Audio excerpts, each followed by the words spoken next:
এক সেকেন্ডের পার্থক্য না যে একটা ছেলে গল গল করে রক্ত পড়ছে, তার মস্তিষ্কটা মাথার পাশে, একদম পুরো মস্তিষ্কটা, এবং একটা দেহ পড়ে আছে। আমি তার কাছেও যেতে পারছি না, আমি বাসাও ফিরে যেতে পারছি না, আমি দাঁড়িয়ে আছি হতভম্ব হয়ে। জুলাইয়ে আমার একটা ব্যাপার হলো, সত্যি কথা, যখন এটা কোটা আন্দোলন হিসেবে চলে, এবার আমি রাগ করে এইবারের কোটা আন্দোলনের সময় আমি জড়িত হই নাই। কেন জড়িত হই নাই? এর আগের বারের কোটা আন্দোলনে সামনে থেকে আমরা বন্ধুদের সাথে সবাই একসাথে ছিলাম। আমার প্রচন্ড একটা অভিমান ছিল আমার ভাই বোনদের প্রতি, এবং আমি একদিনও এবার কোটা আন্দোলনে যাই নাই। এটা বলতে আমার কোনো দ্বিধা নাই, কারণ আমি বলেছি যে এইটা হলো, এবং দেখেন আমি আজীবন বলি, ঢাকা বিশ্ববিদ্যালয়, বাংলাদেশের প্রত্যেকটা বিশ্ববিদ্যালয়ের অধিকাংশ ছেলে মেয়ে, আমি বলছি অধিকাংশ, তারা অত্যন্ত সেলফ সেন্ট্রিক। কারণ তার পাশের বন্ধুটা, সবার কথা বলছি না, কারণ আমার সেই বন্ধুরা এবার কোটা আন্দোলনে দেখলাম তারা অত্যন্ত সরব, কিন্তু তার ভাই মরে যাচ্ছে, তার ভাই আহত হচ্ছে, নির্বাচনের কারণে, ধানের শীষে ভোট দেওয়ার কারণে ধর্ষণ হচ্ছে, না তাকে একদম মানববন্ধন আমি ডেকে পাচ্ছি না। তো এই অভিমানে আমি প্রথম দিনই যোগ দিইনি, প্রথম দিকে।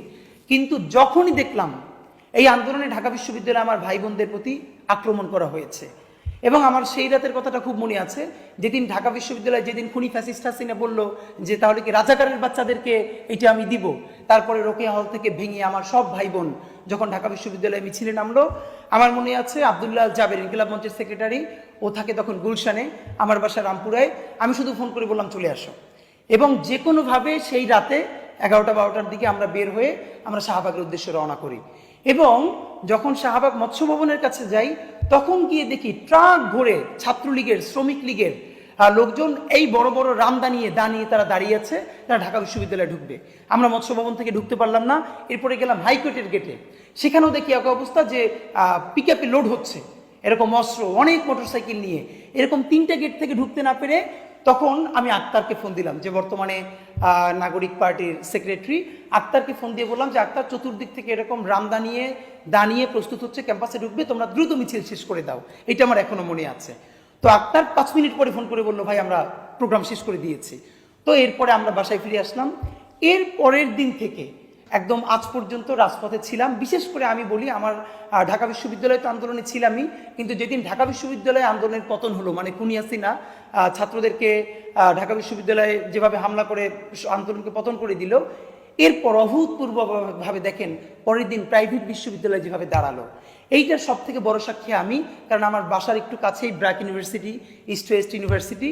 পরের দিন সকালে আমার মনে আছে, আমি একটা লুঙ্গি পরে আর টি শার্ট পরে, যাতে পুলিশ ধরতে না পারে, আমি রামপুরে ব্রিজের উপর থেকে পুলিশের মধ্য থেকে যাচ্ছি ব্র্যাকের সামনে, এবং সেই ব্র্যাকের সামনে সবাই স্ক্যাটার্ড হয়ে এলোমেলোভাবে আছে, কেউ 10 জন 20 জন করে। তখন আমার মনে হলো যে মিছিল না দিয়ে, সংঘবদ্ধ করতে না পারলে টিকবে না। কারণ তখন দেখলাম রামপুরে ব্রিজের উপরেও পুলিশ, এবং হাতিরঝিল থেকে বের ঢোকার রাস্তাটাও পুলিশ, চতুর্দিক থেকে। আর এর মধ্যে রামপুরা ব্রিজের পাশে যে কলেজটা আছে, এই কলেজের ছেলেরা আছে। তখন আমার মনে আছে যে আমি মিছিল শুরু করলাম পুলিশের সামনে, এবং ওইখানেই একটা পাশের বাড়ি, সে আমার ছোট ভাই ঢাকা ইউনিভার্সিটির, ও তখন লাইভ করছিল, এটা আমি জানতাম না। তো লাইভের মধ্যে দেখে যে ওখানে আমি স্লোগান দিচ্ছি, এরপরেও দ্রুত আমাকে ফোন দিয়ে বলে, ভাই আমি তো বাসা উল্টো পাশে, আপনি বাসায় আসবেন কিনা? আমি বললাম, না বাসায় আসবো না, তুমি বরং এখানে আসো। এরপরে ও এসে আমাদের সাথে আন্দোলনে যোগ দেয়। এরপর থেকে আমি রামপুরা কেন্দ্রিক যে আন্দোলনটা শুরু থেকে শেষ পর্যন্ত এইখানে সামনের সারিতে ছিলাম। এবং আপনাকে আজকে স্পষ্ট করে মনে করিয়ে দেই যে এটা অনেকেই জানে, যে সম্ভবত পুরো ঢাকায় যেদিন কারফিউ জারি হয়েছিল, সেই কারফিউটা সর্বপ্রথম রামপুরা আমার নেতৃত্বে আমরা ওয়াবদা রোডে ভেঙেছিলাম। এর কারণ হলো, কারফিউর দিন সকালে আমাদের রামপুরার ওয়াবদা রোড মুখে একজন বেকারি শ্রমিককে 10টা-11টার দিকে কোনো কারণে সরাসরি গুলি করে হত্যা করা হয়। পুলিশ গুলি করে হত্যা করে, একদম মাথায় গুলি করে, এবং রামপুর ওয়াবদা রোডের মুখে সে পড়ে যায়, এবং রক্ত, ছোপ ছোপ রক্ত। এবং আমার মনে আছে আমরা ওয়াবদা রোডে অল্প কয়েকজন ভাইয়েরা দাঁড়িয়ে সেই রক্তের উপরে দাঁড়াইয়া আমরা কারফিউ ভাঙার ডাক দিয়েছিলাম। এরপরে মানুষ আসতে শুরু করলো। এরপরে তো আপনারা জানেন কিভাবে রামপুর রণক্ষেত্র হয়ে উঠলো। আসলে এই দিনগুলো চালন করলে বুঝতে পারি না যে কি। এবং সব থেকে ভয়াবহ, আমি যেদিন ঠিক করলাম যে আমি আসলে জীবন থাকতে আমি ঘরে ফিরবো না, এর একটা বড় কারণ রামপুরায়, এটা অনেকেই আমার সাথে সাক্ষী, আমরা যখন মিছিল দিচ্ছি রামপুরা ব্রিজ থেকে ওয়াবদা রোডের মাঝখানে জায়গাটায়, তো আমার থেকে হয়তো 5 ফিট দূরে হবে একটা ভাই, আমরা মিছিল দিচ্ছি। ছেলেটা আমার চেয়ে বয়সে একটু কম হতে পারে বা আমার সমান, ইয়াং একটা ছেলে, ইয়াং এনার্জেটিক, মুখে মাস্ক পরা। হঠাৎ করে দেখি সে লুটিয়ে পড়েছে। আমি বুঝতে পারি নাই।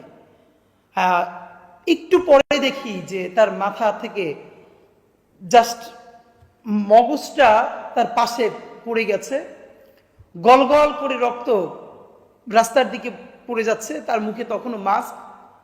তো মানুষ আছে না যে কিংকর্তব্য বিমূঢ় হয়ে যায়, তখন আমি সিদ্ধান্ত নিতে পারছিলাম না যে আমি ওনার কাছে যাব নাকি আমি বাসার দিকে যাব। আমি স্থির হয়ে দাঁড়াই আছি যে এক সেকেন্ডের পার্থক্য না, যে একটা ছেলে গল গল করে রক্ত পড়ছে, তার মস্তিষ্কটা মাথার পাশে, একদম পুরো মস্তিষ্কটা, এবং একটা দেহ পড়ে আছে। আমি তার কাছেও যেতে পারছি না, আমি বাসাও ফিরে যেতে পারছি না, আমি দাঁড়াই আছি হতভম্ব হয়ে। এরপরে আমার পরিচিত দুই ভাই এসে দ্রুত আমাকে টেনে নিয়ে যায়, এবং আপনাদেরকে মনে করিয়ে দেয় যে আমি যে লাল জুলাই গানটা লিখেছিলাম, আপনারা অনেকেই জানেন যে অস্ট্রেলিয়ার অ্যাক্টিভিস্ট রাহাত শান্তনু ভাই, এই লোকটার কথা না বললেন না।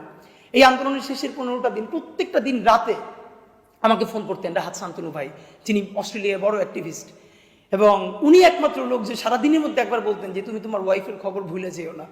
তো ওনার কথা আমি এখন মনে করছি। তো উনি আমাকে ফোন করে বললেন যে তুমি একটা র্যাপ গান লেখো। আমি তো সাধারণত জানেন আমি কবিতা লিখি, আমার কবিতার বই বের হয়েছে। তো আমি বললাম ভাই আমি তো র্যাপ গান কখনো লিখি নাই। বলেন না তুমি লেখো, তুমি পারবা। তো আমার প্রচণ্ড তাড়া হচ্ছিল যে আমি চাচ্ছিলাম যে এই আমি যা রাস্তায় দেখছি, এই আন্দোলন তো, এই স্মৃতি তো সব নষ্ট করে দেওয়া হবে, এই ন্যারেটিভকে মিথ্যা বলা হবে, সুতরাং আমি কিছু লিখে রাখি। আমি বারবার চেষ্টা করছি, আমি কিচ্ছু লিখতে পারছিলাম না, আমি স্টাক হয়েছিলাম। তখন হঠাৎ করে ভাই উনি যখন ফোন করে বললেন যে তোমাকে একটা র্যাপ লিখতে হবে, আমি 2বার বসলাম, আমি দেখি কিচ্ছু মাথা থেকে আসলাম না। ভাইকে আবার ফোন দিয়ে বললাম ভাই আমি তো কখনো র্যাপ লিখি না, আমি পারি না। তখন উনি আমাকে দারুণ ট্যাক্টফুলি হ্যান্ডেল করলেন। উনি বললেন কি আচ্ছা শোনো, তোমার গান লিখতে হবে না, তুমি তো এই গত 10 দিন ধরে রক্তের মধ্যে দাঁড়িয়ে আছো। কারণ আমি যা দেখতাম প্রতিদিন ওনাকে এসে বলতাম যে ভাই আমি আমার সামনে দেখতেছি কি হচ্ছে। তখন উনি বললো তোমার কোনো গান লেখা লাগবে না, তুমি ধরো আজ থেকে 50 বছর পর বাংলাদেশের মানুষ জানবে না আজকে কি হয়েছে, তুমি ইতিহাস লেখো, তুমি কি দেখছো, তুমি কিসের মধ্যে দাঁড়িয়ে আছো সেইটা লেখো, তাতে গান হলে হোক না হলে না হোক। এই যখন আমাকে বললো আমি লিখতে শুরু করলাম। আমি কি দেখেছি অদ্ভুত ব্যাপার, 1 ঘন্টা পরে আমি যা লিখলাম, এরপরে আমি দেখলাম যে আমার সারা শরীর কাঁপছে, আমি কান্না করছি। এবং ভাইকে আমি পাঠানোর পরে উনি আমাকে বলল তুমি তো আমাদের রাবণ মিয়া। এই কথাটা আমার মনে আছে, কারণ আমি এটা গান হয়ে উঠবে কি উঠবে না এটা আমার চিন্তা ছিল না, আমার মাথায় ছিল আমি যা দেখেছি। এর মধ্যে এরকম আছে লাখে, আপনারা জানেন যে হাতটা আছে পাটা নাই, পা আছে তো হাতটা নাই, আঙুলগুলো কাইটে পড়ছে, আমার বলার শক্তি নাই, মরার আগে আমার আর কি দেখাইবা খোদা, কইতে পারো এই ডাইনিটা কোন নমরুদের চোদা। এটি কিন্তু আমার গানের লাইনের মধ্যে আছে। আপনাদের মাধ্যমে জানাই, ইউটিউবে লাল জুলাই গানটা সার্চ দিলেই এটা পাওয়া যাবে। জুলাই নিয়ে এখন পর্যন্ত এরকম গান দ্বিতীয়টা হয় নাই, প্রত্যেকটা মানুষ অসুস্থ হয়ে যাবে। আর এই গানের একটা লাইন আমি বাহির থেকে চিন্তা করি নাই, ঠিক আমি যেই রক্তের মধ্যে দাঁড়াইছিলাম, আমি যা দেখেছি যে এপিসিতে মুখটা পিষে দিচ্ছে, মুখ থেতরে দিচ্ছে, মুখ থেকে দেখা চিনা যাচ্ছে না, হাতটা কাইটে পড়তেছে, হাত আছে পা নাই, পা আছে হাতটা নাই, আপনি নিতে পারবেন না। আমি আপনাকে বলি ভাই, এই আন্দোলনের পরে 3-4 মাস রাতে আমি চিৎকার করে উঠছি ঘুমের মধ্যে। আমার মনে হয়েছে যে এইগুলো আমার সামনে এখন ভাসতেছে। তো এই গানটা শুনলে এখনো আমি কেঁপে উঠি। আপনাদেরকে অনুরোধ করি যে লাল জুলাই গানটা, এটা আমার লেখা, ইনকিলাব মঞ্চের ফিচারিং, আপনারা প্লিজ শুনবেন। তো এই হয়ে হয়ে তো বাংলাদেশ স্বাধীন হয়ে গেল।